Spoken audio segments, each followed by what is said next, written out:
Welcome everyone to the JeffMan316 Custom YouTube channel. I'm your host as always, JeffMan316, your pop culture reporter, and I've got something very important that's near and dear to my heart that I want to report to you today. Today we're going to talk about the Paramount Plus limited series, The Offer, and currently there's 5 episodes ready for you to watch. So before we get into the reasons why I think this is worthy of your time, I've got an offer for you that you can't refuse. If you continue to come back and support me, I'll continue to make free YouTube content for you and your family. It's a mutual relationship. You and your family support me, and I will support you by continuing to make those videos. So like I said, it's an offer you can't refuse. So please do me a favor and continue to support me and my YouTube family by liking, commenting, subscribing, sharing, do all that normal YouTube stuff. And then, as always, I want you to hit that notification bell. Do it. Don't let me down, because you'll know when I post those free videos and you can come back and watch them. So let's get into, me and you, we're going to talk about the Paramount Plus limited series, The Offer. What are we waiting for? Let's go.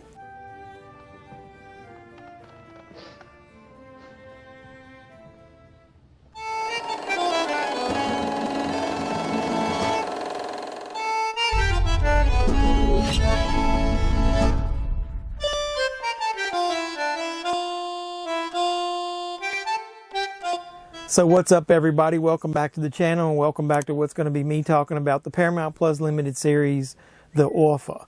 Let me just say, if Marlon Brando had to deal with this kind of bullshit in his mouth like I did during that intro, God forbid that they ever got that movie made. So either way, I'm going to start out with a hot take, and I'll go ahead and probably piss you off from the beginning. I'm just going to say that I've never been a super huge fan of The Godfather. Oh! Yeah, I know. It's an American classic. It's one of the greatest films in cinematic history. It's good, but to me, it's got a lot of boring parts in it. If I'm going to watch an American gangster story, I'd rather watch like Scarface. And I know he's not American, but American-made movie. Or a Goodfellas for sure. But man, to me, there's a lot of boring segments in there. Now, there's some really good acting in it. And so speaking of that, The Offer, if you're not familiar with it, it tells the story of the creation, the production, and ultimately the making of the Godfather movie and all the pitfalls and roadblocks that they went through. So the main character of the story is, well, actually, I'll go ahead and just to tell you the main cast that stars in the show. You get Miles Teller, who plays the main character, Albert Ruddy. Matthew Goode plays Robert Evans, basically his boss. Dan Fogler stars as Francis Ford Coppola. Juno Temple is Al Ruddy's assistant. Giovanni Ribisi is Joe Colombo, who's basically the head of the mob at the time. Then you got some minor characters in Bern Gorman, Colin Hanks. The list goes on and on. It even includes Lou Ferrigno, for God's sake, who plays one of the muscles for the mob family.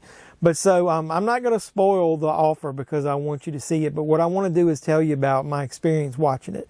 So after beginning the first episode, I was drawn in immediately. I just want to say Miles Teller is one of the best young actors I've seen in a long time. I know he's made some cheese on the side, like the Fantastic Four reboot, but he's also made some really good movies. It's a comedy, but back in the day he made 21, I think it's 21 and Over.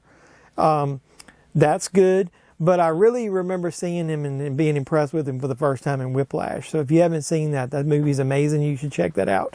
So he's a really good young actor, but he's believable in this part because I'll tell you why. Most of the time, Miles Teller plays characters that are arrogant, almost prickish, to the point to where they're a little overbearing. Now, he starts that way in this, but once you see him dig in and he becomes the main producer behind the Godfather movie, you'll see that that's just a rough exterior, and then he's really, really vulnerable underneath all that. So what happens is he ends up breaking into the business, and I won't spoil how that happens, but one of the first things that he produces is the television show Hogan's Heroes.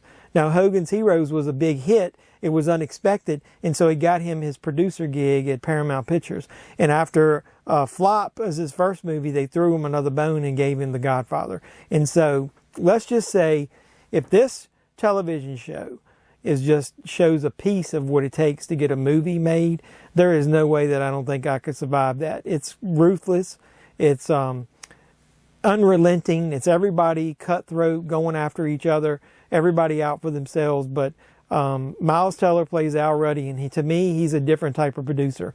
He is really passionate and loves filmmaking and the art of movies. And there's one scene during the first episode, and once I saw it play out, it was in a movie theater, and Al goes in with his girlfriend to watch the Planet of the Apes, actually.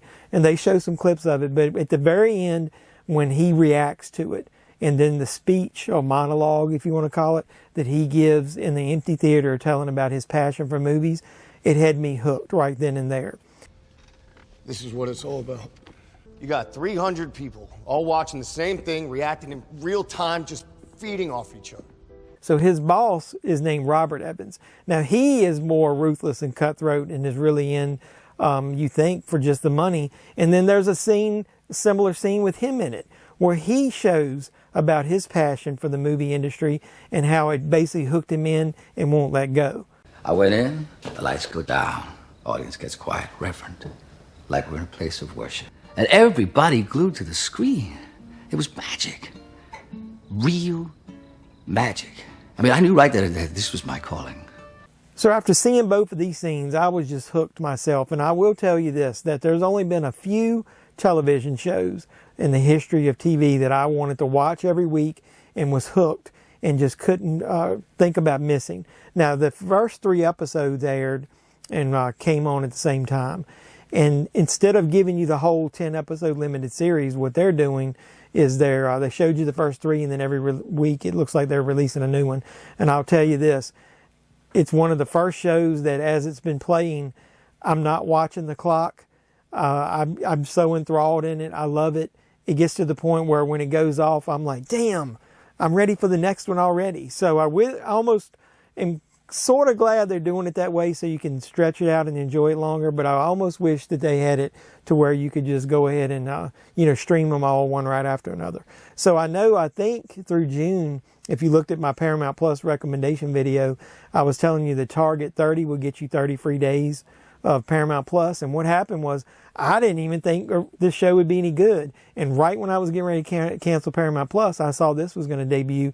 I went to cancel it anyway, and they gave me 30 more free days. So I got 60 days free, and I haven't been charged yet. So I think I'm almost going to have to keep this at least until this limited series is over. But there's some other great characters as well.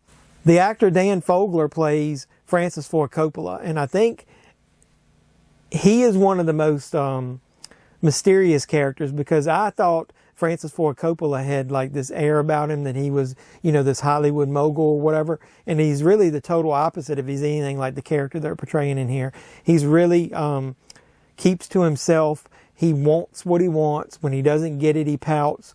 But ultimately, he's an artist. And if he gets everything that he wants, then he can see the stuff playing out in front of him. I think the scene where they pick the house that's going to ultimately be in the wedding scene at the beginning of The Godfather is shows you the amount of detail that they put into this and the thought process and all the little intricate things, including the casting. Now, I'll also say some of the young actors that play the parts that ultimately are in The Godfather, especially the actor that's playing the young Al Pacino. Great stuff, man. Thank you. You hungry? I could eat. Where do you fit it? Not sure I'm a starving artist, but I'm definitely a starving actor. He does an amazing characterization of it's not really an imitation, but it's close. But he portrays him amazingly. I love it. So another actor that impressed me is Justin Chambers. His portrayal of Marlon Brando was captivating. Just like if that's the way it was when they went to visit the real Marlon Brando, and during the visit, he turns himself into the Godfather character and showcases just bits and pieces of what they could expect by casting him in the movie.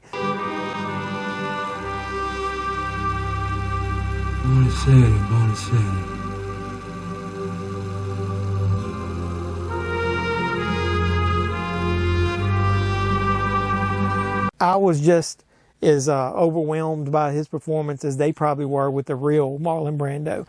So ultimately, I think I would describe this show as a combination of, let's say, Get Shorty, but not over the top, crazy, and silly as Get Shorty is in John Travolta's portrayal of how the mob acts in this. This is more real and gritty. So I would say it's Get Shorty meets The Sopranos. And with that being said, the last episode that I watched was episode 5. It basically from the beginning went full on Sopranos with what happens. I'm not going to spoil it, but let's just say the mob influence over this movie and almost taking over behind the scenes of what's going on, or like trying to put their thumbprint on this, reminds me of a full-blown Sopranos episode and storyline. So I can't wait to see where it goes from here. Obviously, we know the movie gets made because it's one of the greatest movies ever, supposedly. So yeah, I'm just as passionate about this show as the characters are being portrayed, making The Godfather, how passionate they were, as you can tell. So do yourself a favor and watch The Offer. That's an offer you can't refuse. So I've got another offer you can't refuse. I want you to support my JeffMan316 custom YouTube channel now and in the future. Do so by liking, commenting, subscribing, sharing, doing all that normal YouTube stuff. Hit the notification bell on your way out the door and you'll know when I post new videos. So until next time, boys and girls, this is JeffMan316, your pop culture reporter, signing out saying, you guys be safe out there.